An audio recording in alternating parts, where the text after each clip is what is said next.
আমার একটা মাত্র ছেলে সাফিন। ছেলেটা অনেক উগ্র, অনেক রাগী, মাথা গরম, একটুতেই উত্তেজিত হয়ে যায়, তাকে শান্ত করা যায় না। মানে রেগে গেলে তাকে শান্ত না, করা রেগে যায় গেলে না? শান্ত করা যায় না। সে সবসময় অস্থির মাথার ছেলে। আমারও শরীর ভালো না, আমি একজন বিধবা মানুষ, তার বাবা নাই।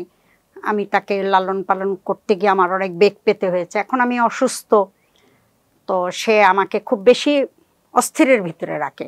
আপনি আপনার কথা প্রাণ খুলে আমার সাথে শেয়ার করতে পারেন। নিশ্চয়ই, আমি প্রাণ খুলে বলার জন্যই তো আপনার এখানে এসেছি। আমি প্রাণ খুলেই বলবো, ছেলের কথা বলবো, বৌমার কথা বলবো।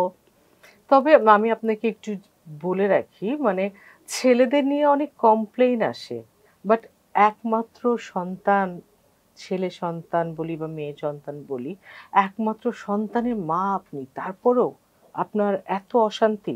জি, অশান্তি।